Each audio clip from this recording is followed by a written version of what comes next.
Good evening, everyone. My name is Mark Baltzell. I'm the statewide salmon and steelhead manager for the Department of Fish and Wildlife.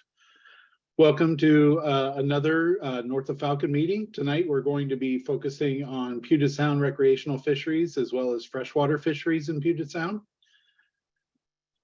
We've got some Zoom logistics to go over before we get started tonight. For those new to the process, you can turn your camera on and mute and unmute yourself through the control panel at the bottom of your screen. We'll keep folks muted during our program and then unmute people whenever we open it up for questions and feedback after the presentation. Callers can unmute yourself by pressing 6 on your phone. We ask that people raise your hand to ask a question, which you can access through the control panel at the bottom of the screen. You can also raise your hand by hovering over your face or name in the list of participants. Callers can raise their hand by dialing *9. Please be respectful of others. Mute your phone or phone line. Be tough on the issues and questions, but not on people or organizations. Please, no personal attacks. Listen, that's what we're here to do tonight. Speak and act professionally, and please allow for the balance of speaking time so everybody can get in a question or comment. Just for everybody's information, this meeting is being recorded. We'll have it available on the website tomorrow for folks to view who weren't able to be here tonight. Please don't use the chat for questions or comments on the presentation. We'll take those live. Let's use the chat for people to gain help with technology. Next slide. So again, we're here to talk about North of Falcon, Puget Sound recreational and freshwater fisheries. Tonight, we're going to do a forecast review. We're going to talk about Chinook and Coho management objectives, the proposed seasons to date for marine and freshwater fisheries, stuff that are guiding our fisheries tonight. And then, of course, what we're here to do is take your comment. So what is North of Falcon? We'll run through this really quick for the newbies in the audience. North of Falcon is the annual cooperative process to set salmon seasons in Washington waters. The name refers to the north of Oregon's Cape Falcon, those waters, which mark the southern border of our management area. North of Falcon is one component of a larger salmon season setting process that also involves other states, tribal governments, federal regulators, and Canada. So North of Falcon is also part of our rulemaking process. In January, we filed a CR 101 that said, hey, we're going to make rules around salmon seasons. The place we're in right now is the North of Falcon process in between now and whenever we come out of the PFMC meeting. We will then file our CR 102, which is our proposed salmon seasons for next year. We'll take written comments and hold a public hearing on those. We'll consider any modifications to those rules based on the comments in the hearing. We'll file a CR 103 and a concise explanatory statement about our rulemaking for this year. And then the director will sign those, and 31 days later, they will be our salmon seasons for the year. Next slide. I am now going to turn the microphone over to Dr. Kirsten Simonson. She's our recreational salmon fisheries lead for Puget Sound. Kirsten. Thanks, Mark. So we're just going to go through a quick forecast recap for those who have not been around for the first couple of meetings that we've had. So just real briefly, for looking at Puget Sound Chinook forecasts, the natural stocks are down 29% and the hatchery stocks are up 34% as compared to the most recent 10-year average. Out on the coast, natural Chinook stocks are up 8% and hatchery stocks are up 7% from the most recent 10-year average. Both of those are slightly down from the 2022 forecast. Down in Columbia River, the forecasts for spring and summer Chinook increased relative to the 2022 forecasts and actual returns. For the lower river hatchery and upriver bright stocks, they're slightly improved relative to last year's forecast, and the Bonneville Pool hatchery forecast is significantly higher than last year's forecast. Moving to Coho, the Puget Sound Coho stocks, the natural stocks are up about 6% and hatchery stocks are up 50% from the most recent 10-year average. Out on the coast, natural coho stocks are up 53% and hatchery stocks are up 100% as compared to the most recent 10-year average. And then natural stocks are up 2% and hatchery stocks are up 30% relative to 2022 on the coast. For Columbia River, there is a strong forecast for 2023, just over 809,000, which is down slightly from 2022, which was a forecast of 876,000. Next slide, please, Chad. So looking at Puget Sound pink, the pink forecast for Puget Sound is up about 1% from the most recent 10-year average. The Puget Sound total for this year is forecast to be about 3.95 million. For Puget Sound chum, the natural stocks are down 40% and the hatchery stocks are down 56% from the 10-year average. The Puget Sound fall chum total was about 651,000. And for coastal chum, the Willapa forecast is down 8% and the Grays Harbor is up 21% from the most recent 10-year average. Next slide.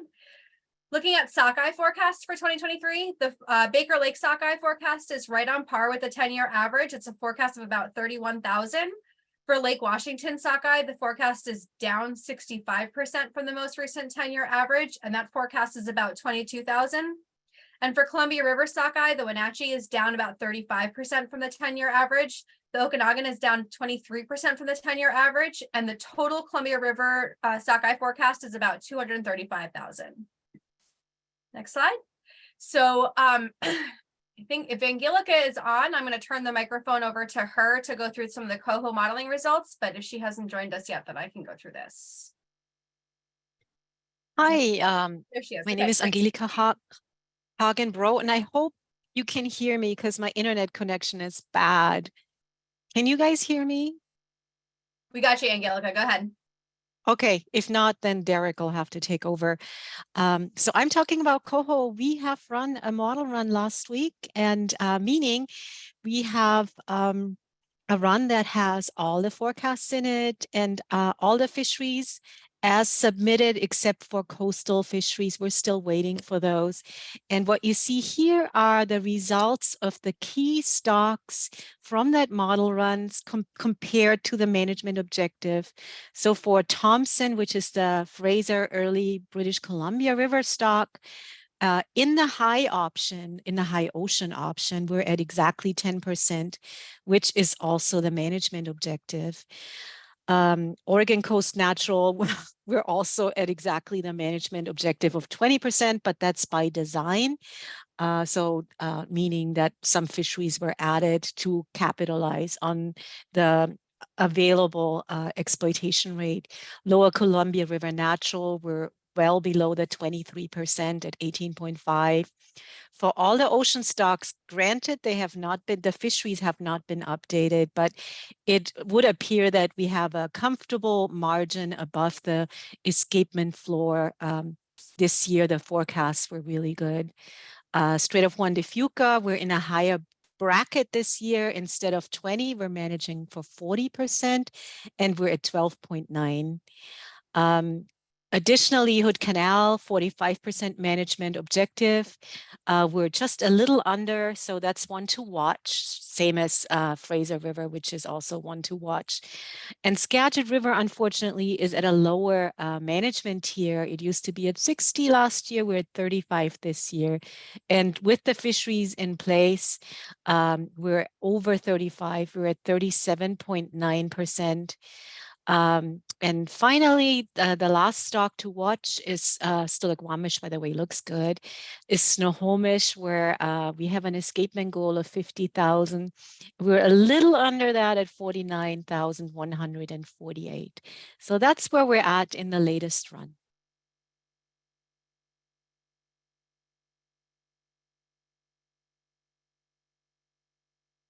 Thanks, Angelica. And maybe I'll move on to Chinook modeling for us. Coming on screen now, maybe I thought it would be good to start off with kind of where we were at in our last public meeting that had occurred on last Wednesday. If for folks who might have attended that meeting, they might remember that we were targeting a specific number of Stilagwamish mortalities. You can see kind of on screen here, we are referring to 7 Stilagwamish AEQs. AEQs are synonymous with mortalities. They're the metric that we use during modeling to look at. So after our initial modeling proposal, we saw that we had about 11 Stiligwamish AEQ mortalities to work with, but after kind of a minor modification that I'll talk about on the next slide, that ended up actually being 7 mortalities. And to distribute those 7 mortalities, we had kind of presented 2 different scenarios in that meeting last Wednesday. The first scenario was taking the impacts of those 7 Stili AEQs and adding them to quotas in marine areas that have been most restricted in recent years. So thinking particularly Marine Area 9 and Marine Area 7. And then we looked at a second scenario where we used those additional impacts to kind of bolster quotas in marine areas that have a relatively low impact on Stili. The trade-off there between the first and second scenario was that in the second scenario, you can get more catch per Stili impact, and but the trade-off there is in scenario 1, the areas that might be most in need of that bolstering then miss out on some of the additional impacts. And if we can move to the next slide, Chad. So we're at the stage now where we've taken the feedback from that meeting and we've completed our first model run. Folks might remember we were targeting that 100 mortalities mark, and the modeling did end up on all 3 ocean options to be right around that mark. To describe kind of the what we did in that set of model runs was basically we started by keeping the seasons the same in terms of effort as they were in 2022. That's a little bit different from the base scenarios that we presented because we originally didn't do that for Marine Area 7 and Marine Area 9, and that gave a little bit of quota to both those areas relative to what we saw last year. Next, kind of from public feedback that we'd heard, we'd shifted Marine Area 11 in the winter to align with Marine Area 10. That's over that February to March period. And I think that's something that we heard was potentially of interest to the anglers to help to disperse effort and better align those 2 seasons. Following that, we updated the Area 10 summer quota. This was following kind of what we'd modeled in scenario 2 using the catch per day method. And you can see the quota change here from approximately 4,000 to approximately 5,200 Chinook. That cost us approximately 2 Stiligwamish AEQs. Following that, we updated Marine Area 6 using the catch per day method, and you can see that was quite a healthy increase in quota, about 2,400 additional to the quota there. And that cost an additional 2 Stiligwamish AEQs. Then kind of, once again, this is a mix of those scenarios 1 and 2. We recognize that Marine Area 7, while being pretty expensive on the Stili impacts, is one of the areas that's been more impacted. So whereas it had a quota of 1,800 last year, and once again, when updating the effort, we saw a small increase to 2,056. We added 1 more Stili AEQ there to bring it to just about 2,200 on the quota. Lastly, we had 2 Stiligwamish AEQs remaining, and we used those as in scenario 2 to bolster Marine Area 11. And so Marine Area 11 is interesting because it has kind of 2 different time periods that we could apply that quota. There's the June period, and then there's the July to September period. And we actually chose to put a little bit more, about 800 fish into that June period. And that's quite a healthy increase from what it was presently, which was 600 fish. The thought there was that when that fishery opens in June, it's one of the only areas that is open to Chinook fishing. And last year we did see closure within 3 days. We saw a catch of about 200 fish per day last year. So we thought that particular time period was in need of some additional quota. The rest kind of the Stiligwamish AEQs we put into the July to September period, and we saw an increase of about 600, a quota increase of about 600. We can move to the next slide, Chad. So here's kind of the results of that modeling exercise, and over just to maybe go over what we're seeing in the far left column. You can see the different stocks that we managed to. In the middle set of columns, the management criteria, you can see the different criteria that is required to be met for those stocks at the end of the modeling process. And then on the right, you can see kind of the resulting exploitation rates coming out of this first set of model runs. So you might notice in the management criteria, there's different objectives that each stock is managing to. Some of them have objectives that are based on the total exploitation rate. Some of them have management objectives that are based on the SUS, or the Southern US exploitation rate. That's any fisheries that are south of West Coast Vancouver Island. Not on this slide, but on later slides, you'll see PT SUS, which stands for pre-terminal SUS. That's basically any fisheries that occur south of West Coast Vancouver Island, but aren't in the rivers of origin. So maybe just some things to go over here in our starting model runs. You can see on Stillaguamish that we are above the 9% unmarked SUS and 14% marked SUS objectives in this ocean option, which is once again the high ocean option. However, we are kind of in the range of Stillaguamish mortalities that we were hoping for in the non-treaty fisheries. We're projecting that by the end of the process, there'll be somewhere between 80 and 100 Stillaguamish mortalities available. And we are right at that 100 mortalities in this modeling scenario. So I think that's a good place to be in our first model runs with Puget Sound. Some other stocks to kind of highlight, Snohomish, you might see there, it has a 20% total exploitation rate objective or an 8.3 SUS exploitation rate objective. The 20% is what we are likely to be managing to this year. If there are northern fisheries that make it so that it's very difficult to achieve that 20% objective, then we switch to that 8.3% SUS. Both of those are over by a little bit, so that's a stock that we're going to be monitoring as we go forward.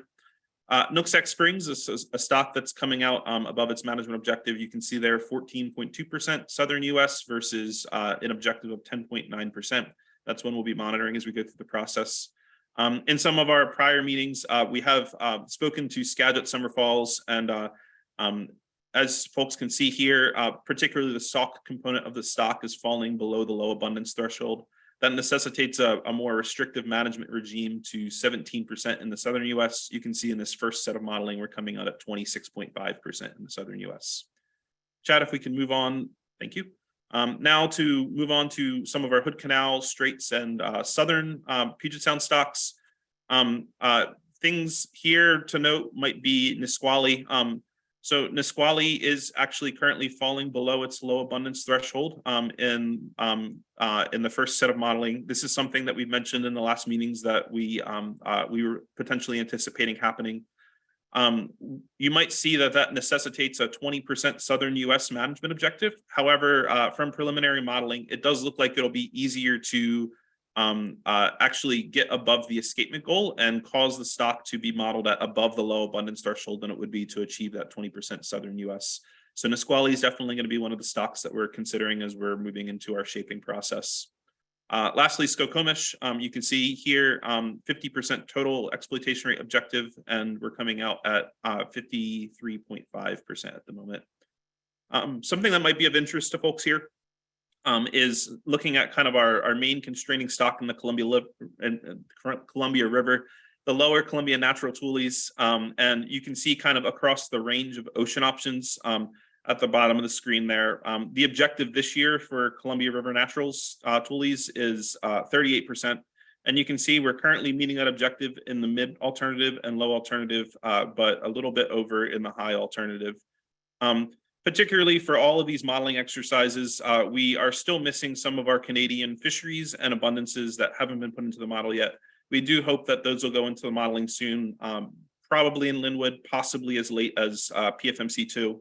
But when those get added to the modeling, those do have some potential to affect all the Puget Sound stocks as well as the lower Columbia natural tules. So if we can move to the next slide. Just highlighting the Chinook proposed seasons here. This matrix might look familiar to people. It is very similar to last year with one minor change where we shifted Marine Area 11 from to the February to March period to align with Marine Area 10. And maybe as we move to the next slide, Chad, I will hand the mic over to Kirsten. Thanks, Eric. So yeah, just to kind of go through some of the changes from last year. So areas 5 and 6, really no changes there for the Chinook season that have been proposed thus far. Area 7 is going to start out with those 3-day openers like we did last year again. So it's going to be a July 13th start for a Thursday, Friday, Saturday fishery. We do have 3 days in the proposal for right now, and that will be opened up pending in-season management. So we'll kind of play that the same way that we did last year, where as the quota allows, we'll open up for more weekends. But we are planning to start with just one weekend again, even though there is a little bit higher quota in the model currently for Area 7, but we still want to be cautious with how we're managing that fishery. Area 9 is going to also be really similar to last year, where we have a July 13th start again, and again with those 3-day openers for Thursday, Friday, Saturday, and that will be a couple weekends in a row of those 3-day openers, much like we did last year. And then after that last 3-day opener in July, it will shift over to be open 7 days for as long as quota lasts. For Area 10, again, that will shift to a July 13th start to coincide with Areas 7 and 9. And then again, that February-March fishery is going to be coinciding with Area 11. So Area 11 will have the June 1 start again. And again, that February-March time period, so that winter fishery will shift from November into February and March. And then Areas 12 and 13, there are no big changes. So this is the Coho proposed seasons, and I'll just kind of leave this up for a second and kind of point out a couple of things that we'll talk through. You'll see some areas there where we have some non-selective Coho fishing time that's been added in this year, and I'll kind of walk through that in the next slide. So you can go ahead and switch over, Chad. So here's some of the season changes for areas for Coho fisheries around the Puget Sound. Areas 5 and 6, that will be a mark selected fishery through towards the end of September. But right now we currently have 2 weekends of non-selective fishing modeled in. So it will be open for the end of September. Just those last 2 weekends, the 23rd, 24th, and the 29th and 30th will be non-selective. Area 7, it will be non-selective with a limit of 1 coho. So that opening will coincide with the July 13th 3-day openings that are planned for Chinook. So those 3-day openers again for Coho in July will be quota dependent for Chinook. And then that'll be through to the end of August, and then starting in September, through to the end of July, and then starting in August will be open through September 17th, again, non-selectively. For Area 8-1, we have it proposed as non-selective from August 1st through the end of September. And that's the same with Area 8-2. The difference being in Area 8-2, it is a 1 coho limit. So 2 fish, 1 coho. So you can catch a pink as well. For Area 9, again, with those 3-day openers beginning July 13th, it'll be the same season for Coho. So it'll be open 3 days for those weekends in July. And then starting July 31st through September 17th, it'll be open marked selectively, and then switch over on September 18th through the first week in October will be non-selective, and again, a 1 coho limit. For areas 10 and 11, again, we'll have that non-selective time period added in the winter. So that'll be a February 1 through March 31st. And area 12, because of the pink year, will be a July 10th start for non-selective north of AOC. And then area 13, no change. So just gonna kind of introduce some freshwater fisheries considerations that have kind of come up for this year. Most of the rivers are expected to have similar opportunities as compared to 2022. Pink salmon limits will be watershed specific. I kind of mentioned some of the ones that were happening in the marine areas. So moving into the freshwater, it will be very specific because some of the stocks are doing really well with that high forecast for Puget Sound in general, but some of the stocks are not doing as well. So it's going to be very specific to that. For the Quilcene area, there's going to be time and area changes due to gear conflict, and I'll run through those a little bit later. And in the Samish, there's also going to be possible gear changes due to the way that fishery has been going the last couple of years. And we're going to have a lot more detail on that in the next couple of slides. So next slide, please. Now I'm going to turn it over to Julie Clacken, who's our North Sound Nooksack regional bio, who's going to walk through some of the changes for Nooksack and for Samish as well. Hi there. Yeah, for Nooksack, what we're looking at this year is we're still hoping for a potential North Fork spring Chinook fishery. The coho will be the same as what we had last year, and unfortunately we're not going to be able to have a pink fishery in 2023 due to the major flood impacts on the last brood. So that's what I have for Nooksack. We're also hoping for a Whatcom Creek fall Chinook fishery. And now I'm turning it over to Andrew Fowler. Thanks, Julie. I'm Andrew Fowler. I'm the Skagit District Fish Biologist. I'm going to speak about the Samish and then the Skagit a little bit. For the Samish, if you don't know it, it's a small river with a lot of Chinook. And and not a lot of space and not a lot of public access. So that's that can make for difficult fishing, and there's a lot more folks that are coming to the fishery from a lot further away. Regular issues we've heard over the years have been snagging, crowding, and a lot of trespassing. To speak a little bit more to it, we've got Officer John Ludwig with us here, and he's gonna speak to some of his observations from working that fishery for quite a few years.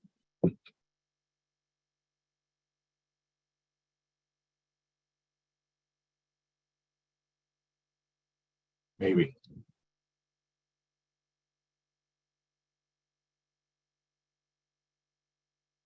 All right, well, how about we go to the next slide, and if John pops up, then we'll let him go.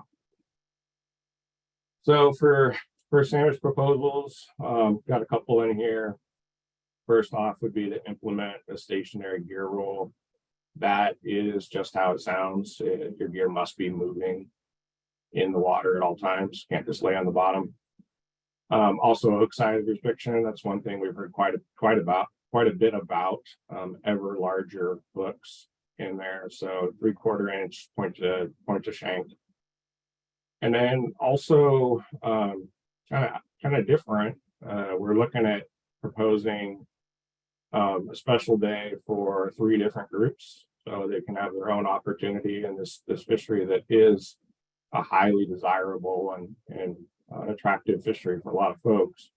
So that would be 1 day each for youth only, vets and active military, and anglers 70 and older.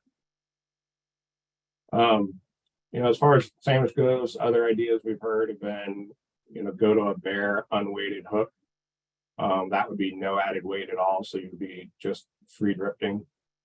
And then other ideas are, or the other idea we've heard is return to the flip rules. Going up a section from Thomas Road to the Rack, we had closed that to salmon the last couple of years and left it open for game fish, but it continues to be a major problem for trespassing and snagging. And so we're proposing to go closed waters through 10/31, which is when the rack usually drops, and the Chinook are usually out of there. Next slide, please.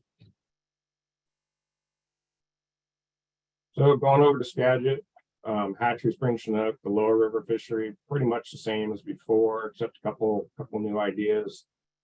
We would like to allow 2-pole down there just for this fishery. The catch rate is pretty low, actually very low. So I think this would be a good opportunity for anglers to increase their odds. Also like to start opening the last week of April, so a week earlier. We probably won't be able to get this in until 2024, but now is the time to start talking about it. For sockeye, river and lake opportunity, just like last year, that new section, Gilligan to Dalles, was a hit. Everybody seemed to enjoy fishing it. I even got to go fish it. It's a great time. The catch split will be maintained at 80-20, so 80% of our harvestables will be taken to the lake, and 20% can come out of the river. For pink and coho, 2 fish combined limit this year with hatchery coho only. You've seen the modeling outputs are in a little bit of a tight spot there, so going to hatchery coho only will preserve opportunity while laying off the wild fish. A general theme that we need to go to and need to keep in mind in future seasons is we're going to have to be really careful with our wild Chinook catch. You did see where we're at on summer falls. We're currently modeling over right now. And then most folks know what happened last year, where we almost lost the rest of our coho season due to Chinook encounters. So what we're proposing is to go back kind of the ways the river had been for a long time, which is where the upper sections where Chinook are known to hold open later. or our selective gear rolls until the Chinook are mostly out of there, mostly spawning and not so interested in attacking everything. For the poor coho forecast that we've got this year, it was because of the smoke out migration. It was about 50% of the previous two broods. Don't know exactly what caused it. Could be hot weather in 2021, low flows. Those are bad combos for rearing coho. Next. And I'll turn it over to Pete Verheij.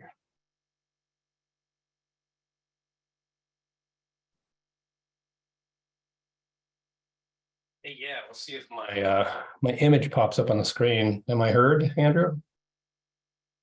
You're heard. Great.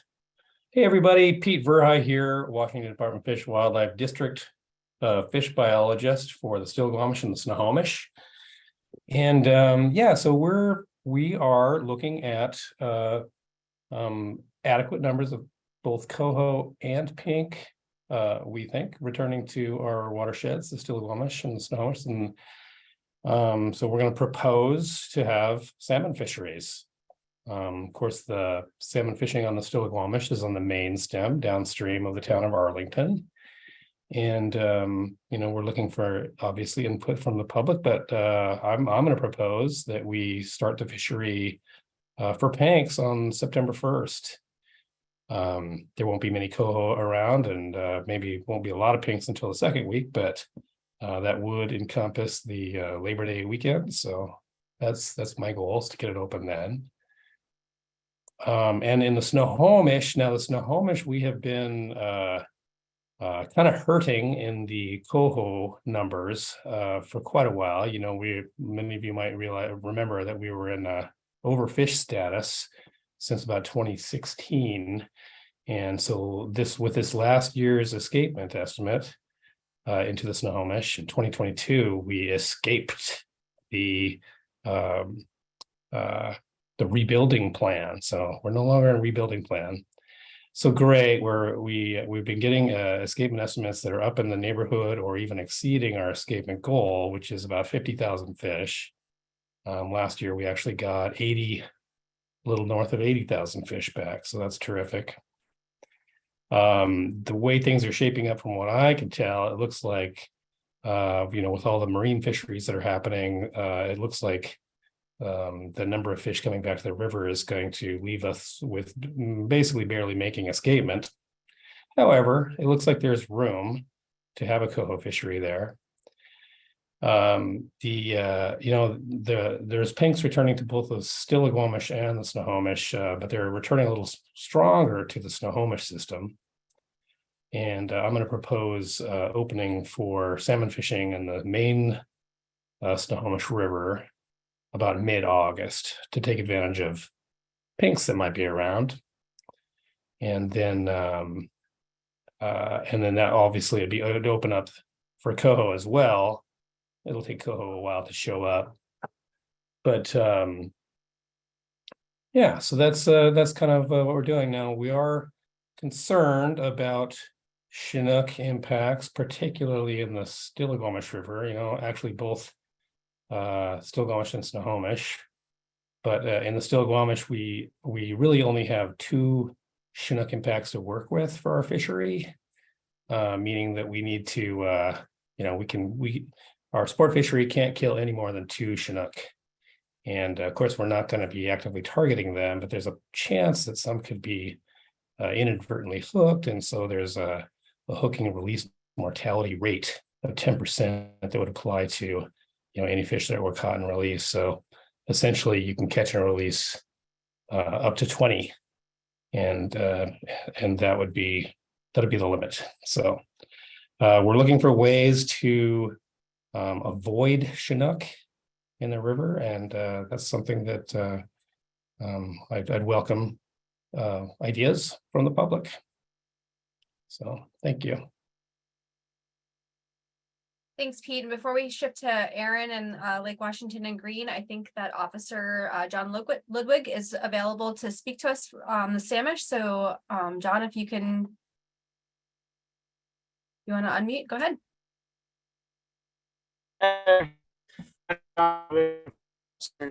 County. Mainly here to talk about issues, all sorts of issues pertaining to the Samish River. Some things we're seeing up here are, I mean, you have them all labeled. There's a lot of land, trespassing issues, landowner complaints. With the output in production in Chinook, extra Chinook numbers, it seems like snagging and violations of that sort have gone way up. I think last year we had 2 incidents where somebody actually managed to get a boat up above the Bayview Edison Bridge and tied it off to some pilings, which caused a huge ruckus with all the bank fishermen and people threatening to shoot holes in his boat. We also had somebody else where the sheriff's office got involved, where there's somebody threatening another fisherman and fired off, I believe it was a round or 2 in the air. So this river is it's very popular. It's great for opportunity. All about the opportunity, but we've been seeing a major increase in snagging, trespassing, and you name it, violations across the board, it seems like. Also, I'll touch on what Andrew was talking about a little bit earlier as far as the closure for the upper section for trout fishing above. I believe it was Thomas Road up.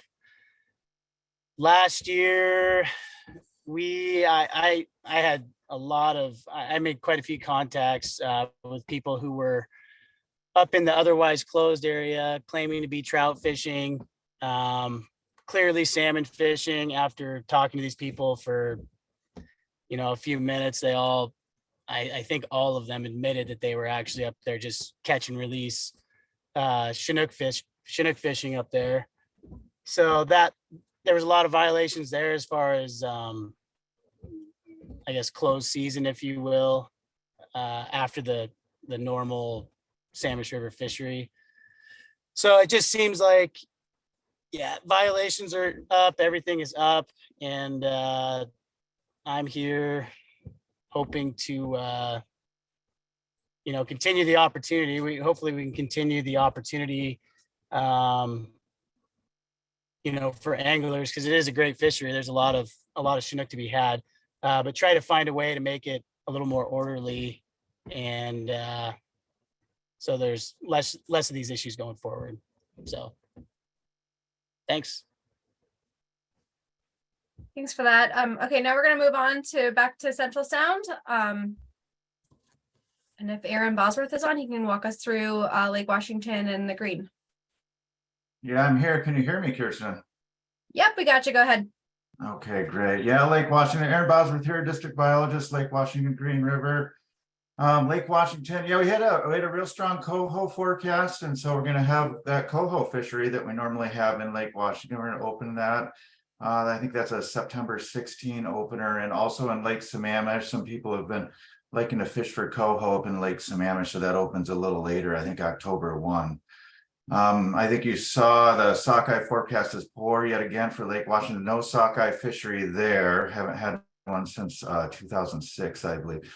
I'm not giving up on that fishery. We're doing a lot of work behind the scenes to get that back, but it's not going to happen this year and probably not anytime in the near future. Same with Chinook, no Chinook retention in Lake Washington or Lake Sammamish this year. And that's another one that we've been working hard to rebuild that Chinook run, and I'm hopeful that we'll get at least some opportunity back in that Lake Washington system for Chinook. So yeah, just to recap, Lake Washington coho fishery September 16, and usually we let people keep 4 coho, and again, that's always predicated on returns at the Ballard locks where we do fish count. So if we see something there that makes us think the run's coming in weaker than what we forecast, we may, in short notice on an EREG emergency regulation, not open that coho fishery, but I anticipate we'll have it again. So then for the Green River, gosh, we had a really great forecast for pink salmon. Again, this is a pink salmon year in the Green. I think 800,000, a little bit more than 800,000 pink are forecasted to come back. So we're going to open that, and it says same seasons as 2021, 2 years ago. That's because we open the river to fishing a little bit earlier in pink years. It opens on August 20th. So we're going to do that again, just like we did 2 years ago. And we're going to have a pretty generous bag limit for pink salmon, six fish limit for pinks. And then, of course, Coho will be open then August 20th, also in that lower river. And that lower river, you're not able to keep Chinook, though. You got to let Chinook go. But we will have Chinook retention in that second section of the river up, the one from Tukwila International Boulevard up to 212th Street. It's a pretty big section of the river. People have been happy with the ability to keep Chinook there. We're going to have it the same. With the last couple of years, we've allowed people to keep 2 Chinook in that river. Now you have to keep the first 2 that you encounter, high grading, but 2 Chinook, and people have been happy with that. We've been creeling that fishery, and it seems like people are actually catching more because of that regulation change. So you can keep 2 Chinook there, up to 3 Coho, up to 3 chum, and then again up to 6 pink salmon. So 6 salmon total. Up to 3 of those can be any combination of Coho or chum, and only 2 Chinook. So a little confusing there. So read the regs on that one. But that's I guess that's all I'm going to say for the Green River. We're really excited. We've had some really good chum salmon returns in recent years, real strong Coho returns. So we've had some really good reports on the quality of the fishery there. So, that's it for me, Kirsten. I'll pass the baton to Gabe, I think.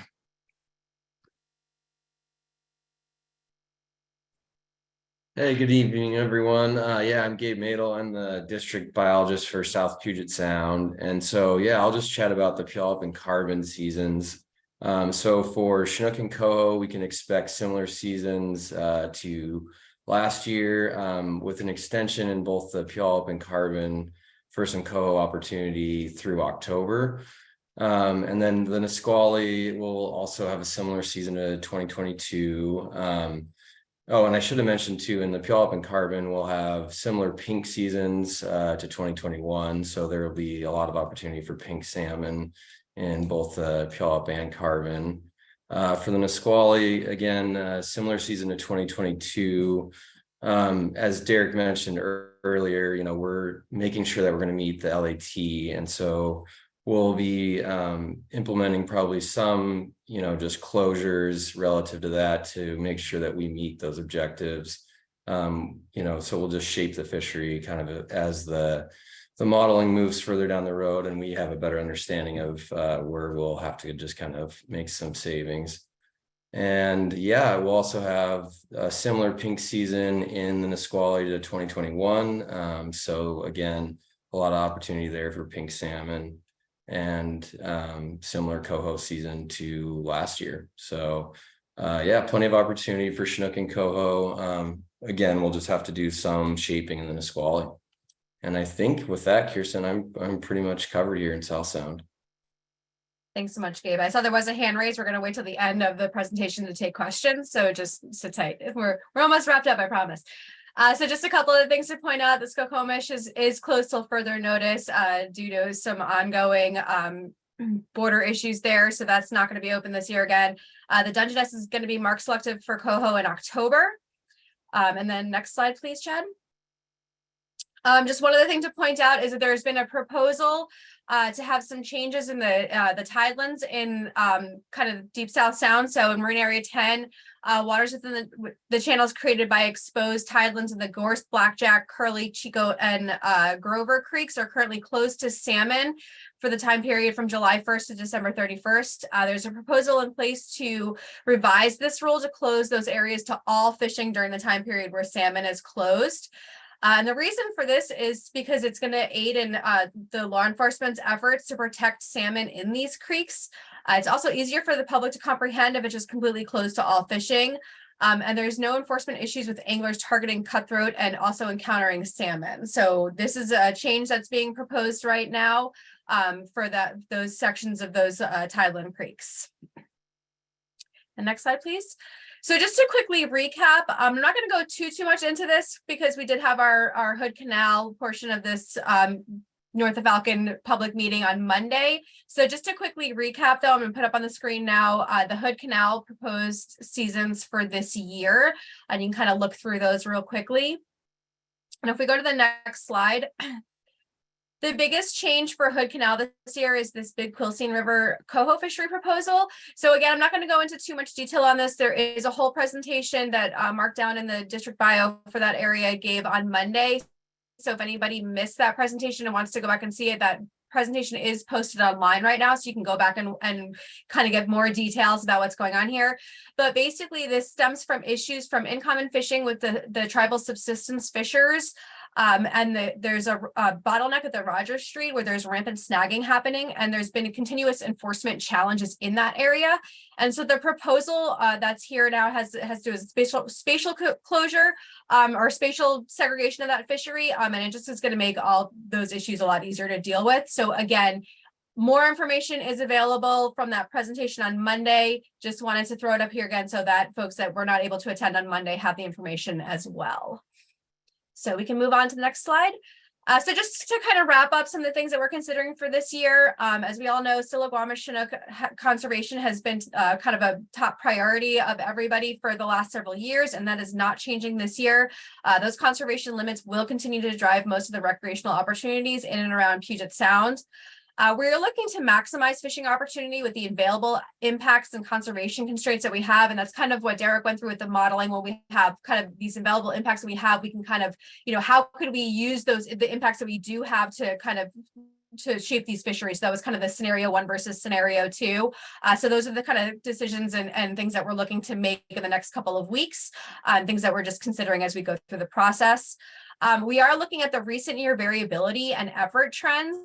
Again, there has been increases in effort over the last several years compared to these historical averages that we're seeing. And again, as Derek mentioned, the kind of the catch per day method that we've been looking at and just showing those increases in catches in certain areas by day that we need to kind of incorporate into how we're moving forward with the modeling of these seasons.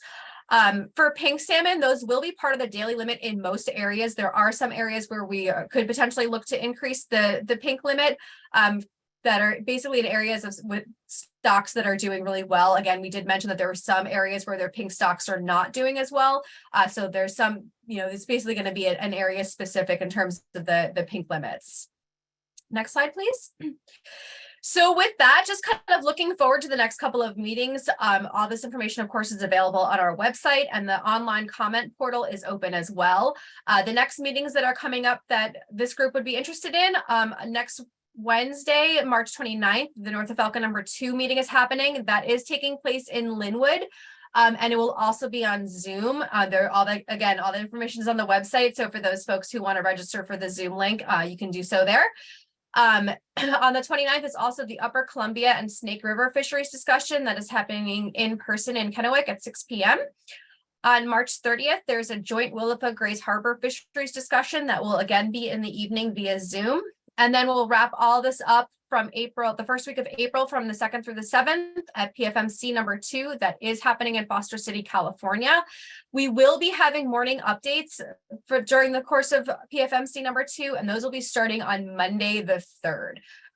So with that, I believe that's the last slide for today. So with that, we will now open it up to questions. Okay, and it looks like our very first question came in through the chat. So I'm going to give a chance to Jeff to ask his question live. Jeff, go ahead. Yeah, I was just curious if Marine Area 7 winter fishery was modeled or considered at all. So maybe I'll just touch on that briefly, and then I'll let Derek add to anything that I say. We did look into the possibility of having a winter fishery in Area 7. There are a significant number of Stillaguamish impacts in that fishery. And so having that fishery open would have taken away significantly from a lot of other summer opportunities. So I know we did look into it, but we decided that those impacts that would have been used up for that would have been better suited to kind of bolster fisheries in other areas, including the Area 7 summer fishery. And Derek, if you want to jump on and add to anything that I just said, please feel free. I think that was a good summary, Kirsten. Just if Mr. Mars, if you'd like, on our website, you can access that tool if you haven't already, just to kind of get a look at what some of those impacts might be in that fishery. Great, thank you. Our next hand is from Gabe. Gabe, go ahead. Yeah, thank you.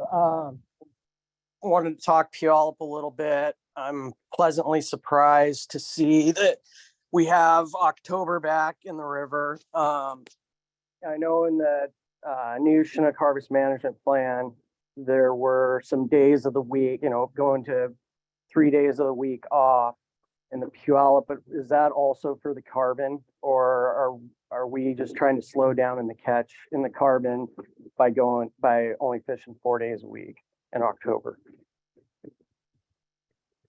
Hey, Gabe. Thanks for the question. And you got a good name, by the way. So there's that. Thanks, man.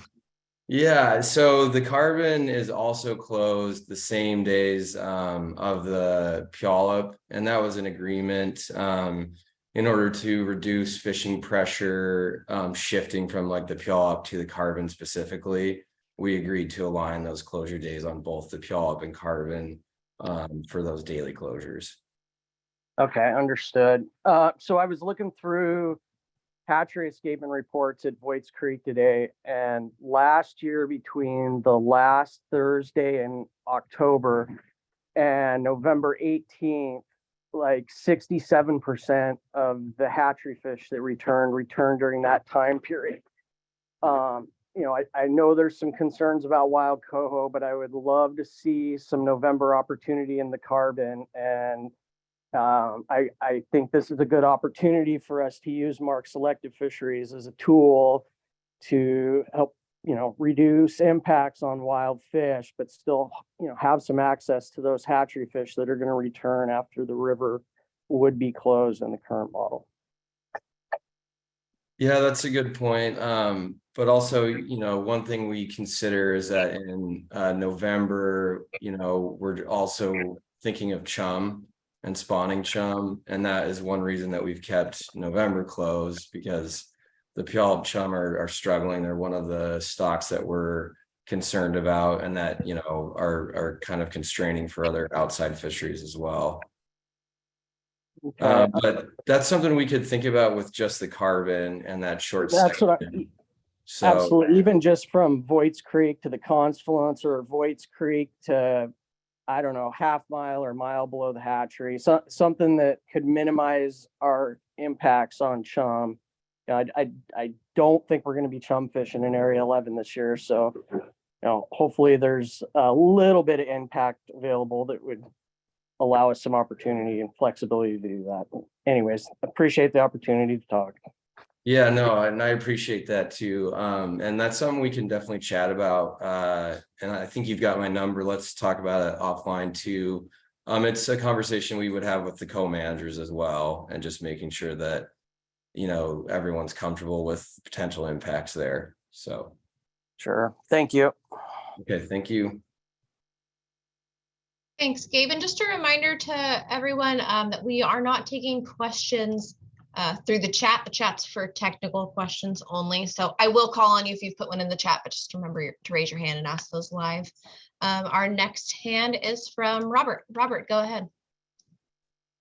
I had a couple of questions. The first one, I have been trying for a number of years, and we've gotten a lot of improvements at Minner Creek, but we still have not very much access on pretty good numbers of Chinook that are in there, and the quality of the fish is better the earlier we get access at Minner Creek.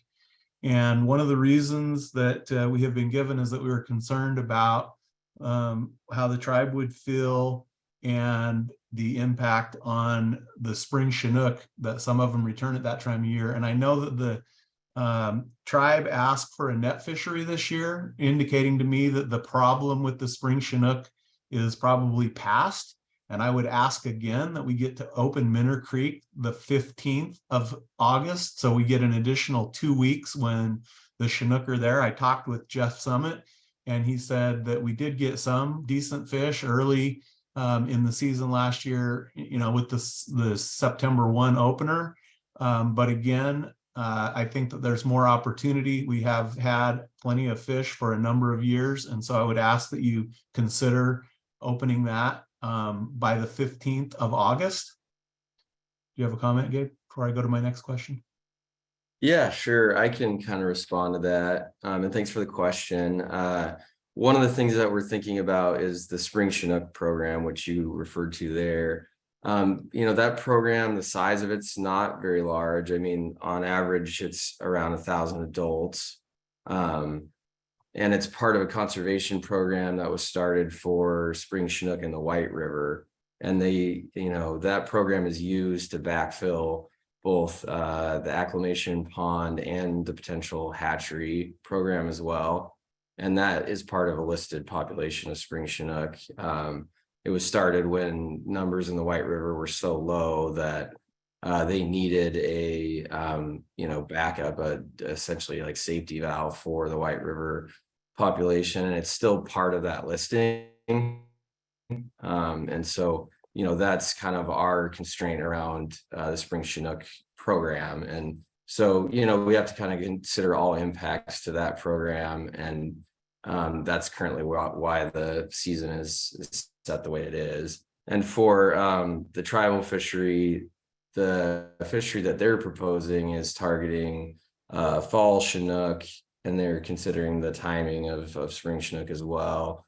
And then also Coho and chum, which we all have opportunity for. So I had understood that the date that they wanted to go in with the nets was the 15th. And obviously, if that was okay for them, I would think it would be okay for us as well. And I do appreciate your comments, but I think that the Spring Chinook have primarily passed from the numbers that I've looked at. By that time, it should be a very minimal impact on Spring Chinook. I mean, they definitely return through August for sure. And when we've had conversations about the tribal fishery, they have just also, we just had a pretty long meeting about this. They're considering the timing, and I think we're not like certain on the date that they're going to start yet. So those are ongoing conversations, I would say. Okay, well, we'll keep trying. I had another question specifically for you since you're on, and that had to do with what Gabe brought up, which again, I know that there are a lot of fish that return to the hatchery in November, and I would advocate for opening a small section of the carbon. And I talked to you about that last year as well, trying to get that open. And I appreciate that you have looked at it and that we have some time in all of October, but would also like to see that November in that upper section of the carbon in particular. And I think that we can craft a way so that we don't impact those chum that are in there if we have just a small section. So I hope that you'll consider that. Thank you. The other question that I had is really for Aaron Bosworth, and this has to do with the green and the Elliott Bay fishery there. We have a lot of fish returning, and we have more hatchery fish that have been planted for the orcas and things going on in the green. And I anticipate there'll be additional fish. We have good forecasts this year. I would really like to see the Duwamish open. We've asked for that for a number of years, and I know that the tribes go in and they fish coho with nets, and I know that they take a lot of Chinook out of that area. There's not very many people that fish that area for Chinook or for salmon in general. There's some that fish it for coho, but they catch some really nice quality Chinook, and I believe that there should be a way to craft an area, at least maybe a weekend or something, to test and see how many of those fish we catch, so that we could determine if that's reasonable or not in the future. But we need, I've heard that the tribe believes that we would catch a whole bunch of those fish, but if we did just a couple of days, we could at least get some data and monitor it, and then we could make an informed decision on that fishery. And I would also ask that in non-peak years, the second section of that river be open the 20th of August as well, because we do have, again, a lot of fish in the Green River, and that would increase the opportunity to catch those fish while they are in good shape. Okay, thanks, Rob. Those are all good comments. I'm just going to kind of recap. I heard 3 main points in there for the Green River. I'll start with the last one first. You'd like it to open on August 20th in all years instead of going back to September 1st in non-pink years. And so that would add some opportunity in that area where Chinook retention is allowed now. And then walking downstream to the next section was your other comment, and that was commonly known as the turning basin area. So that for other listeners, that's from the south tip of Harbor Island upstream to Tukwila International Boulevard. And right now we don't allow Chinook retention there, and there has been interest in that in future years. And yeah, that we would like to offer opportunity there. I can't promise it this year, but we can promise that we'll ask the question about why we can, or maybe we could. And then the last point I think I heard was maybe you'd be interested in more time in Elliott Bay if possible, since we do have a strong Chinook forecast. Maybe Kirsten could speak to that. Right now, I think we're offering 2-3 day weekends, which is pretty good opportunity, but I don't know if there's more days allowed or not at this point. Yeah, and because it's a pink year, we have the last week of August open. I believe I have to go back and check the exact dates on that, but I believe it's the last week of August that we have open as well to access pinks in Elliott Bay. And that's another one that can be opened by in-season management. So if it looks like the stock is doing well based on the ISU, then we can open more days as well. We've done that before in recent past. So I appreciate that, Kirsten. Thank you for looking into that. It's nice that we have some areas that have an abundance of Chinook, and it would be really nice if we can have access to them. yep. Thanks for the questions and comments. Our next hand is from Zach. Zach, go ahead. Hi, I just have a few questions about the Snohomish Coho fishery. It sounds like we're going to have 2 fish non-marked selective, correct? That's the current proposal, yes. Okay. Are we taking into consideration the pretty good uptick in hatchery production by the Eagle Creek hatchery as well as the Wallace hatchery? And are we maybe looking at upping the limit in the future as far as hatchery select goes, like maybe 2 wild, 2 unclipped, or anything like that? For Coho, not right now, because so the 2 things to remember are that we are really near the escapement threshold for the current proposed fisheries. So that's something we need to keep an eye on, number 1, and number 2, because this stock just got out of rebuilding. We still want to take a kind of a cautious approach to it. You know, we don't want to put a whole bunch of extra pressure on it while, you know, when it's the first year out of rebuilding. We do have an ISU model for that fishery that we've been using to kind of keep an eye on things in season. And if there's, you know, a possibility of adding more days on, we have the ability to do that, but probably not increasing the limit right now as it stands until we have, you know, we spend a couple of years out of this rebuilding period that we've been in. Okay. My big thing is, like, during the rebuilding process, we had that hatchery select fishery, obviously. And being somebody who spends pretty much, you know, 20+ days out of the month fishing that river, a lot of the people on that river are fishing methods that are not very nice to the wild Chinook and Coho that are in there right now. So my big question is, are we looking at encounters, or are we looking at fish that are actually kept by fishermen? When you say what we're looking at, are you looking, what do you mean exactly by that in terms of? Are you looking at, you know, fish kept, the Creo reports, because we have fish checkers down there at the boat ramp in Snohomish and Monroe and everything else. but I'm curious because we've spent the last couple of years with this hatchery only thing, and then last year we had 2 weeks or so that were open, and the 2 weeks that were open, the river was blown out and we had zero fishery pretty much at all. So last year, don't forget, was a kind of anomalous year with that really crazy fall hot streak with the fires that happened up there and just the drought conditions that existed. And so that's why that fishery opening was pushed back pretty late, is because of that. So we had to wait till some of the fish started moving up there. So I might invite Pete to maybe he can answer your questions a little bit better about that river, and in particular, that's his area. So Pete, I don't know if you have anything you want to add to what I've said so far.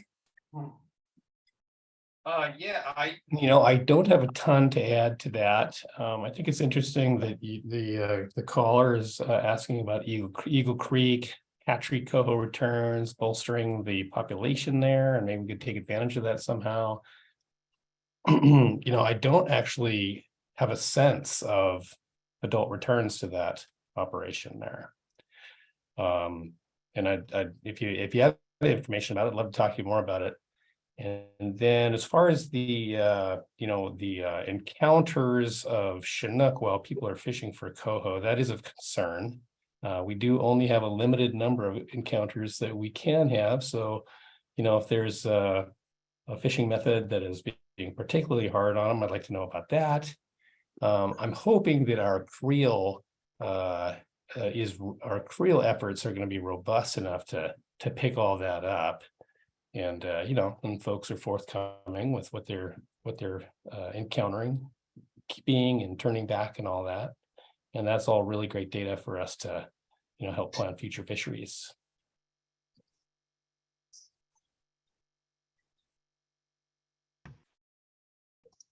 Thank you, Zach. Our next hand is from Gabe. Gabe, go ahead. Yeah, thanks. I appreciate Rob Larson's comments about the Duwamish. I think it would be great to get some more Chinook opportunity in there. An idea that might be worth presenting to the co-managers is, maybe a weekend or two in the river when Elliott Bay is open, help spread that pressure out a little bit. And I'm guessing you're going to have robust creel sampling down there at that time anyway on those boat launches. So food for thought.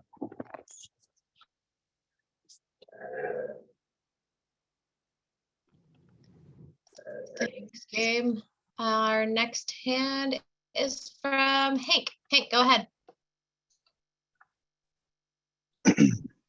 All right, yeah, I have just 3 questions. The first one is the slide that showed the Marine Area 7 seasons, and Coho specifically, it references 3-day openers, right? Coinciding with the July 13 Chinook opener. Does that fishery go to a 7-day-a-week fishery at some point in time, or is it going to be 3 days through September 17? It does. So that would be, I believe it's August 1st. It would switch over to 7 days. Yeah, after the Chinook. After, yeah, August. Yeah. And so then I have a second question, kind of related, is that did you model that Chinook fishery without coho happening at the same time? Because in my mind, I'm thinking of people going out, catching their Chinook and staying out, trying to catch a coho that might not be in the marine area at that point in time. And in that process, hooking sublegals and unmarked fish and, burning up our very precious quota up here. And so, when I saw the proposal, I was like, well, why is coho open then when we still have a lot of coho in the area at the end of September? So I'm just wondering if you thought about that.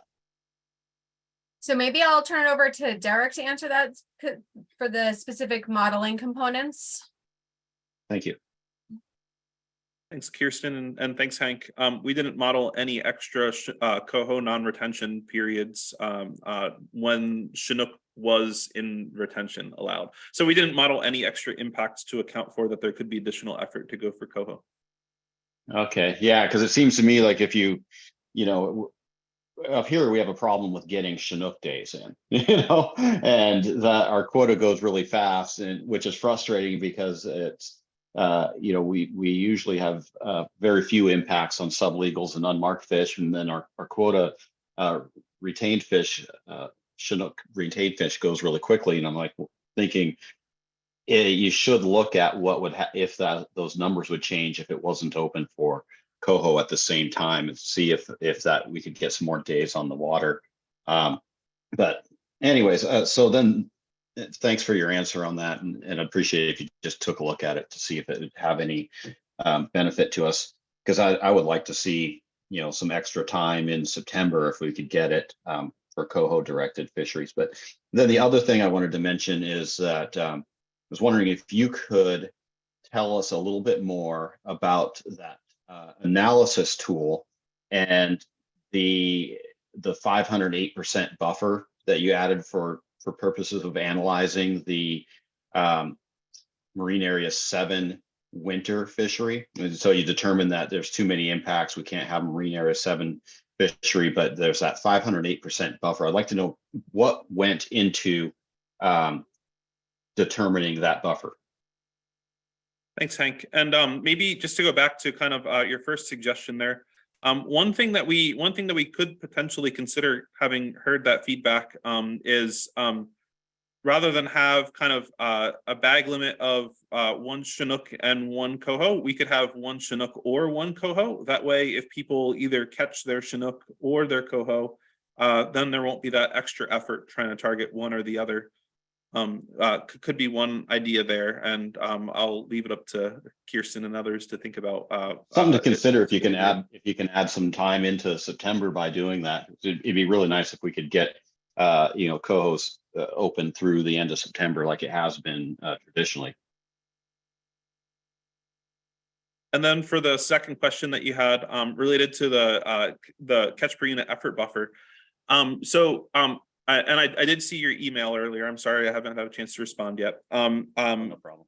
The way that we did that was we looked at the most recent period that Area 7 was open, which I believe in the winter time period, I think it was a 5-year that I used. I can go back and check the data in a second. But I think that went up to 2019. I think that it was scheduled to be open in 2020, if I recall correctly, but that was kind of the COVID year where things got shut down, and so I didn't include that year. Anyway, calculating that catch per day open in that period, the buffer that I applied to it is basically because we've seen a lot of effort increase in our winter fisheries that have remained open. So marine areas 10, 11, and 5.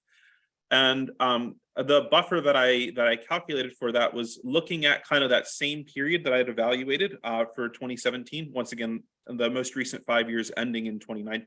Oh, sorry. The most recent 5 years ending in 2019.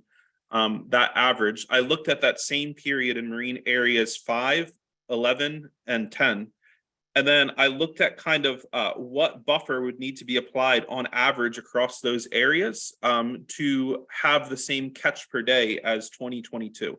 So that was only looking at the winter areas. That was only looking at those areas that were open. And I recognize that when I look at it in that way, there are potentially some considerations there. One of the big ones is that effort increase that we've seen in marine areas 5, 10, and 11, is that caused by an effort shift where as we've closed down more of our winter areas, folks are going to the areas that are open. And I do think that there's a good chance that part of that could be playing into this.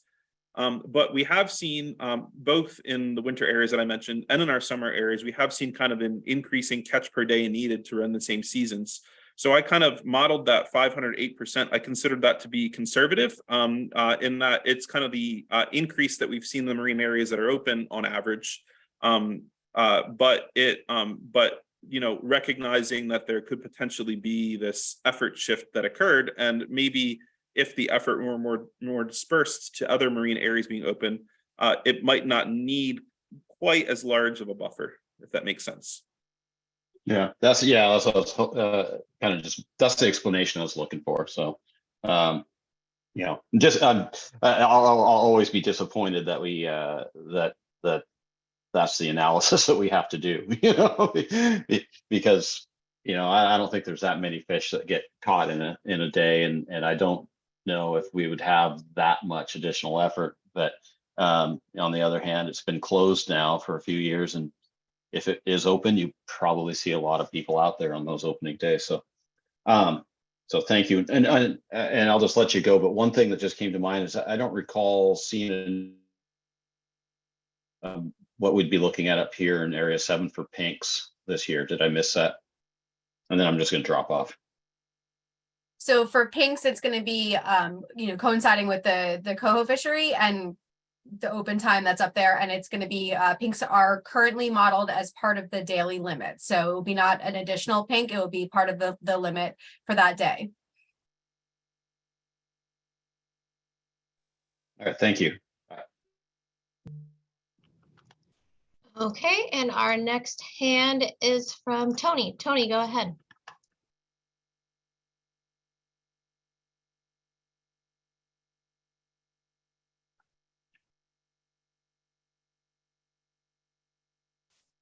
It looks like you're unmuted, Tony, but we can't hear you.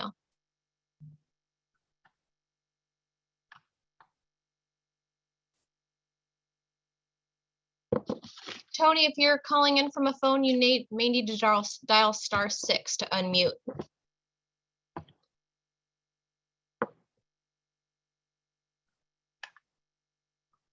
I'm sorry, Tony, we can't hear you.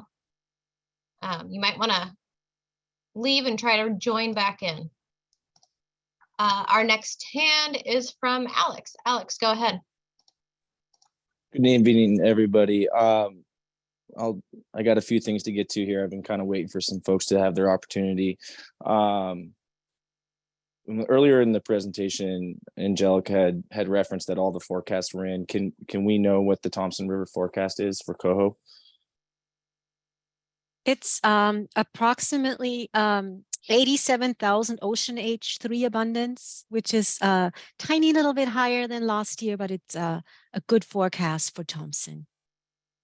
Okay, and then do we know what the 2022 return was at this point? We were forecasted, I believe, somewhere around 100,000 last year. Do we know what the return was? So the 100,000 would be a different unit. We have a January H3 and ocean H3, and that would have been a January unit, which is usually bigger. So last year's forecast was a little smaller than this year. I'm just by a few thousand. I have to look it up. Okay, no, I see it. I see it here. If you're referring, but the one I'm looking at is, well, Upper Fraser Coho January H3, the forecast. Right. But we don't know what came back last year, but we know what came back in previous years.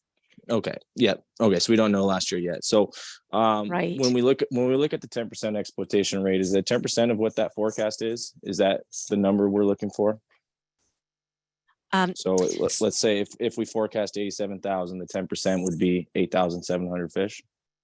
Yeah, for Coho, it's a little different because you have natural mortality as part of that 87,000. Once you subtract the natural mortality, the run that is left after that, and you multiply it times 10%, yes, you would. That's how you would do it, and it's probably going to be something like. No, actually, you're right. Sorry. Yeah, it works exactly out that way because the ocean H3 abundance already has the natural mortality subtracted out. So yes, you're correct. It would be something around 8,700. I know we don't have our post run numbers, but do we know if historically our post run numbers for we won't have last year, but the year before, did we exceed the 10% on our post run? Not recently, no. Okay, so we do have, if we went historically off of what we at least did and the numbers we have, which would be for 2021, then we have not been hitting that 10%. And I would definitely assume we didn't hit that 10% 2022, being that we were mark selective. So when we look at structuring this particular season, I am going to propose that we change that modeling to be an August 18th opener through the end of September. That the difference there would we be seeing 43 days on the water versus the current proposal of 47 days. So with an elimination of 4 days, I think that should buy us some buffering, also with the consideration that we have not been hitting our 10% exploitation rate. So that to me would be a good cause for us to look at adjusting that season to get us through the end of September. I have a feeling that the department is aware that our success is going to increase as we get later into the month of September, which is why they're citing on the caution to get us off the water mid-September. But being, again, and I'll repeat this, that we're not hitting that 10%, at least in recent years. So, Alex, let me just jump in here. It doesn't matter whether we're hitting it or not on the postseason. That's how we look at it. But we have to be at 10% or below when we're planning preseason. So right. we look in the past, but it's context though. It's just context this year and what we would do for this year, because we still have to be at 10%. Agreed, Mark. Totally agreed. I'm just using it for context here. So, but to the brass tack of what I'm talking about here is I would like to see us propose the August 18th through the September 30th. We can stay at a one fish or one coho, but a total of 2 fish. That would be fine with me. I'll give up on the 2 coho. But for us to see that August 18th through September 30th, I think that would be good. And I'm going to try not to jump around here too much. Kirsten, you were speaking just recently here, and it brought a question up that I think the last commenter had said about us going to 7 days a week on coho. In the event that we still have quota remaining beyond, I think the department is thinking that we won't go beyond 3 of those 3-day openers for Chinook and Area 7. But in the event, being that we are nearly 400 fish more than we were last year, in the event that we have remaining quota to go beyond the 27th, 28th, and 29th, that would take us to the following weekend, which would be after August 1st. So how would we have a coho fishery open 7 days a week if we are going to have another 3-day opener for Chinook?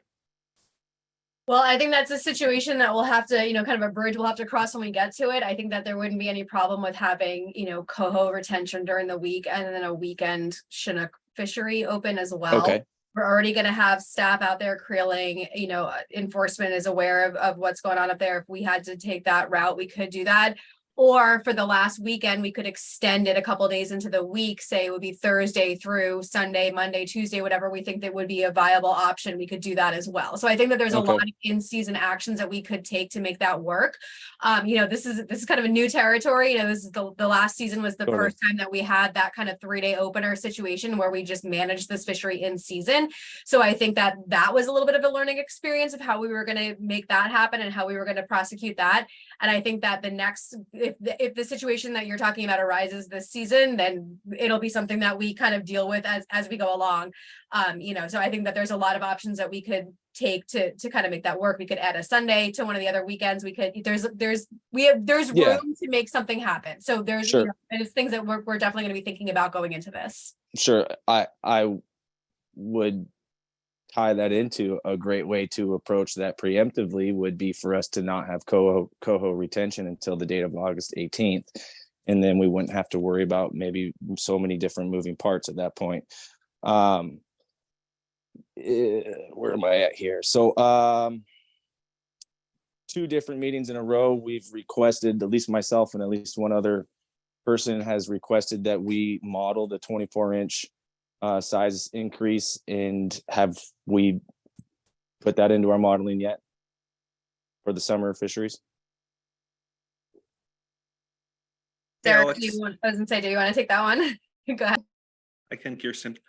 So we did take a modeling look at it, obviously kind of in the last modeling tool. And I think we heard from the public that there was potentially some interest in that proposal.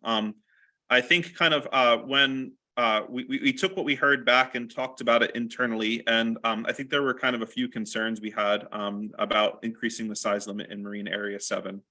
And Like- those are related to those are related to kind of southern resident killer whales. And there was a paper that came out by Ford and Ellis in 2006. It looked at the size selectivity of what killer whales were eating, and it showed that they do prefer kind of larger size Chinook. So given kind of that in the summer period, the whales are residing kind of in that San Juan's area typically.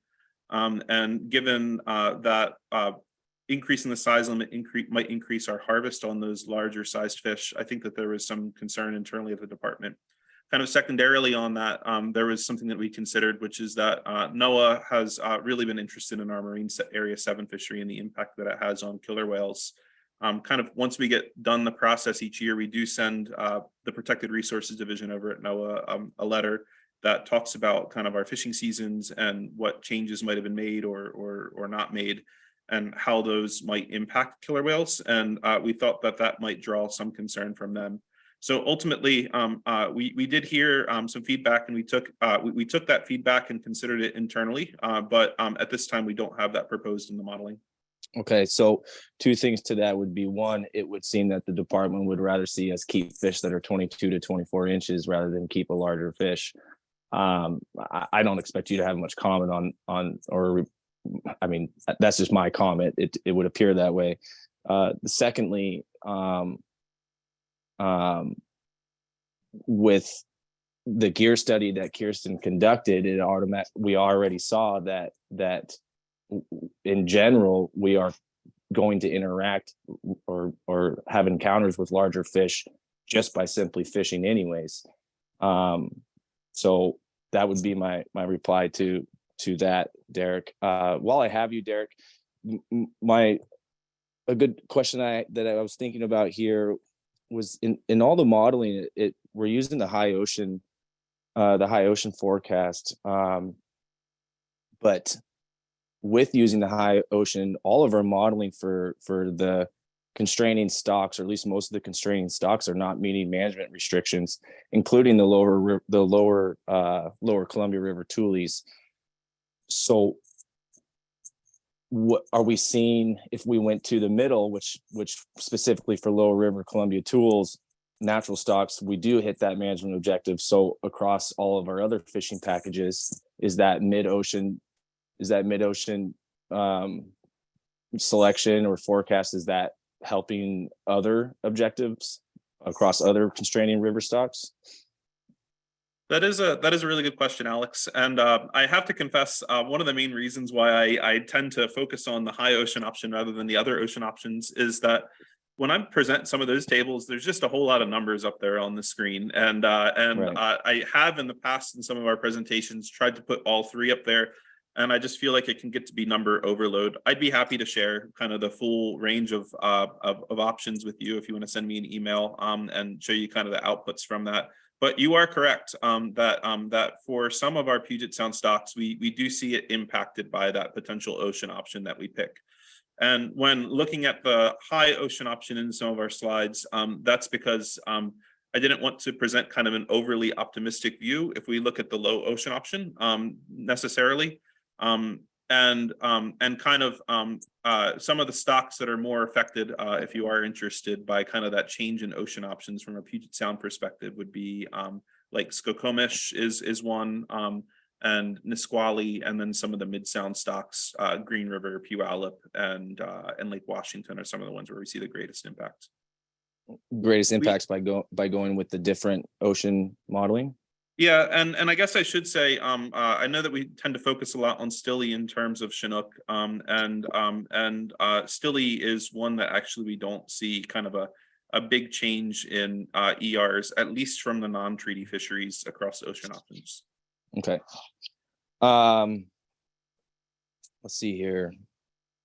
I'm going to try to get into maybe some more freshwater stuff here. Last, Derek, I would totally agree that absolutely using CPD for an Area 7 winter fishery is probably not the best route to go, acknowledging the fact that pressure has probably been increased on those very limited winter openings that we're seeing currently. So you mentioned that was part of your consideration. I'm just concurring with you on that. I didn't see any dates for the Skagit River fisheries. Have those been decided, or was there any dates that they could be shared on that? I believe Andrew did share dates for that. There's also a link on our website that I can send you that shows the current fishery proposals if you haven't seen that already. Okay, I'll just wait they're all till posted everything is, online. yeah, I'll wait till everything's up and I'll just check it out tomorrow. And then when we look at the Stillaguamish Coho fisheries, the panelists had mentioned that they're allotted a certain amount of Chinook mortalities. I think it was 1 or 2. I think we know that more Chinook mortalities are occurring in that fishery than that. I mean, he actually acknowledged that we exceeded that. But in modeling for that fishery, how many AEQs or how many stilly mortalities are modeled just for having that fishery alone?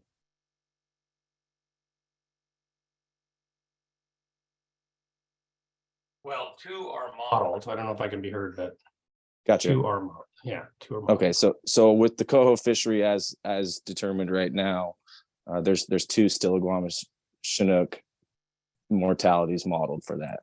It's Coho and game fish. Yeah, I understand. it's Okay, one for Coho Coho, and one game for fish. game fish. Yeah. Okay, So it's the way it works. so the department. So Alex, we need to move on. We need to. Mark, take a I'm lot just of trying time. to. I'm just trying to get my I know, time. but there's lots I of gave. other people in the queue, and you've dominated a lot of this meeting so far, and we need to let others ask questions. I mean, I waited a substantial amount of time to be able to ask these questions, so I was just we curious. get one more question, and then we're going to move on to somebody else. Okay, thank you, Mark. I appreciate that. Well, I mean, frankly, that was actually my last question. That Coho fishery in the Stillaguamish, I think, is kind of concerning as far as impacts on the Chinook stock. So thank you so much for the platform, Mark.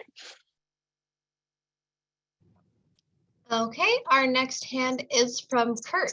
Kurt, go ahead. Good evening again, and thank you guys for being here. I got a question for Pete, I guess, on the Stillaguamish game fish, salmon fisheries, and a couple recommendations. One is since we don't have a hatchery summer run program on the North Fork anymore, that we moved the upper limit to the game fish season downstream. We've talked about that. And I would recommend someplace down so we're fishing below about 90% of the Chinook spawning. I encourage the state, at least for the first 3 weeks or so of the game fish season, to allocate that 2 fish limits, 1 to the game fish limit and 1 to the salmon limit or salmon fishery down in the main stem, so that if we have the problem we had last year, the game fish impacts doesn't close the salmon fishery prematurely. Later in the season, you might have some more flexibility, but I would recommend doing that. And finally, I recommend that. Can you guys hear me? Yes, I can hear you. Okay, I lost all the pictures. That with the weather patterns the last few years, the stream temperatures in the main Stilla especially have been extremely warm in August up until the 1st of August, and it might be something to keep an eye on and have something in your pocket to consider delaying the opening sometimes if the temperatures are exceeding some sort of threshold. And those are my ideas. Thanks. Thanks, Kurt. Absolutely. We will be monitoring the temperatures, and I'll consider your suggestions. Our next hand is from Art. Art, go ahead.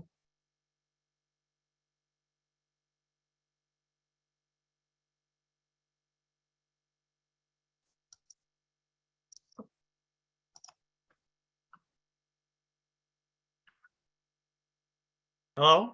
We can hear you now. Oh, okay. I'll make this quick, I hope. In modeling, we're still waiting for the Canadian numbers. I guess that question's for Derek. We are, yes, we are. If you want, I can give a little bit of an update on the timeline. The Chinook Technical Committee just is still in the process of completing its annual model calibration. We're kind of in the process where we're starting to review some of our outputs, and we have our next meeting scheduled on the 28th of March to review those outputs. And hopefully shortly after that, we will kind of get together with the PSC commissioners, and hopefully we can get those finalized to be at some point during Linwood. And I'm assuming the ocean numbers will be coming in first week of April sometime.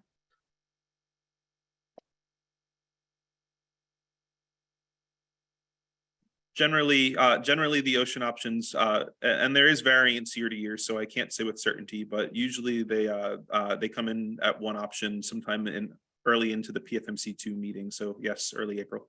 Right, thank you. And then for, I think his name is Gabe, South Sound, on the Minter Creek fishery, I think Rob Larson touched on a little bit earlier. I too think that given that abundance of hatchery fall Chinook that hits that stream, that it'd be cool if we can get that opened up a little earlier. I know there's an issue with I would assume the Puyallup and the Muckleshoot tribes over that spring Chinook.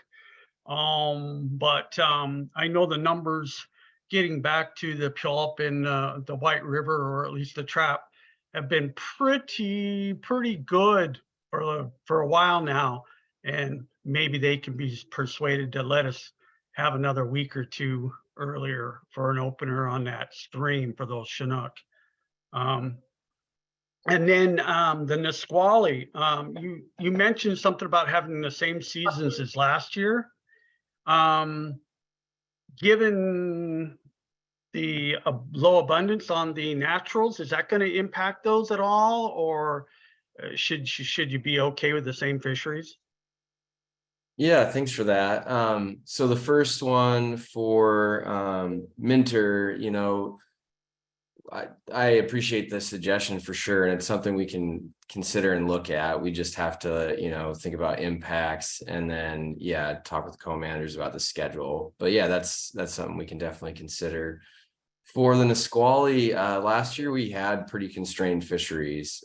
We modeled it based on the creel data to get down below the exploitation rate. And when I say similar to last year, it's in the sense that we'll have, you know, probably a similar season with some Sunday, Monday closures. We may have to model some Tuesdays to make sure that we're staying above that LAT, and also meeting, you know, the exploitation rate on NORs. Thank you, Gabe. Appreciate it. Thanks, everybody. Yep, thanks. Thanks, Art.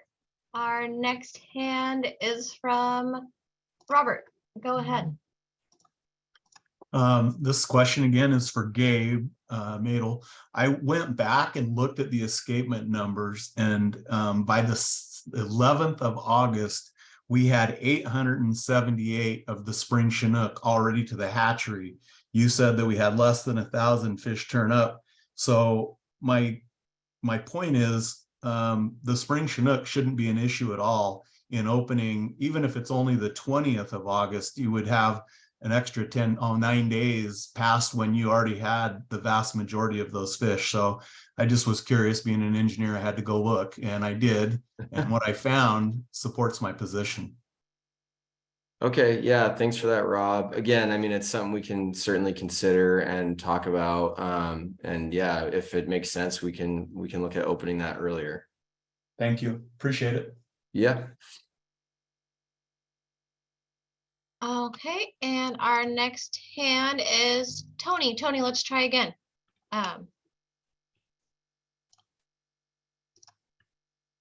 you unmute?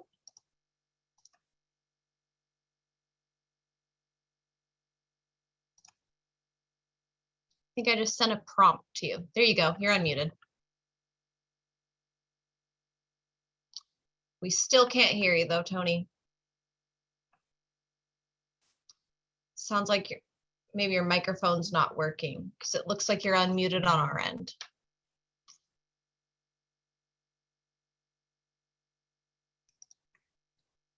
Yeah, I'm sorry about that, Tony. Next hand is from Judy. Judy, go ahead.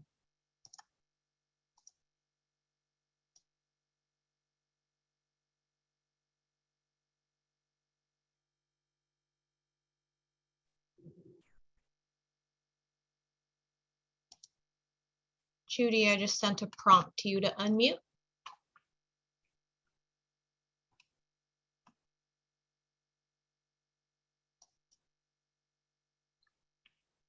Okay, and that was our last hand that's raised for right now. For callers for people calling in on the phone, *9 to raise your hand. And for those on the computer, it might be a reactions tab at the bottom of your screen or a smiley face.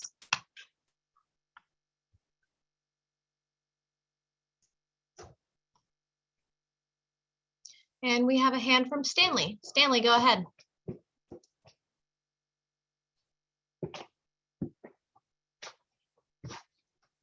Stanley, go ahead. Can you hear me now? I'm sorry. We can hear you. Okay, my question is about the sublegal encounters and the wild fish encounter quotas. Have you guys put that together? Is it similar to last year or whatever? Because that's generally the constraining part to our seasons. It's not necessarily these quotas we've been talking about. Which area are you referring to, Stanley?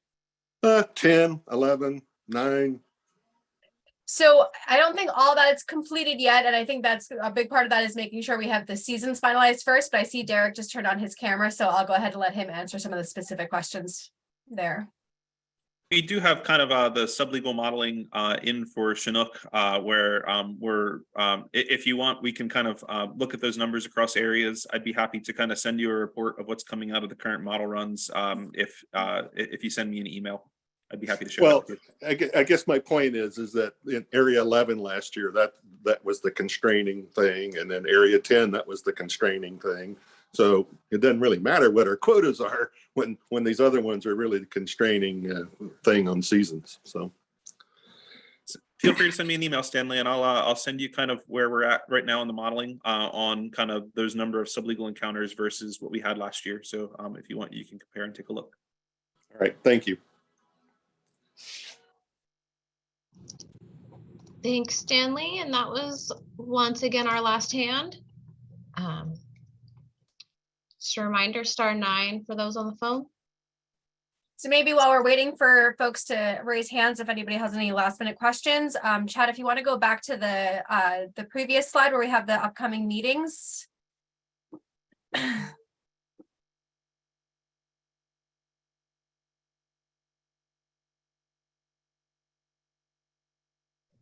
Also, there is a few comments in the chat from Kevin.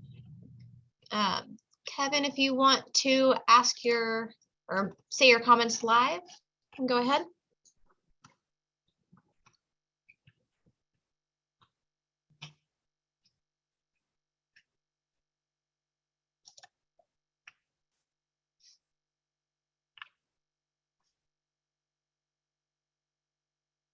Guess not.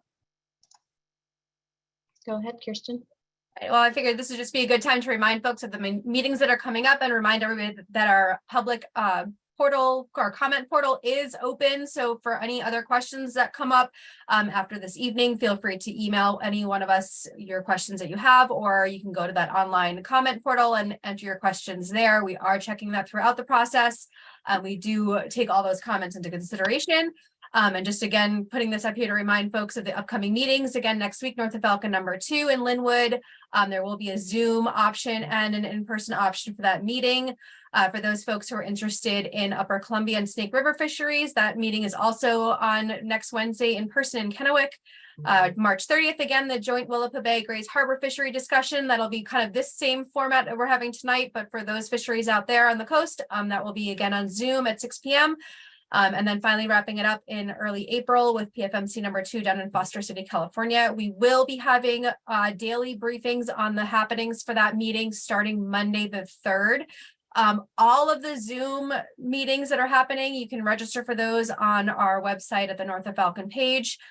So all of that information is there.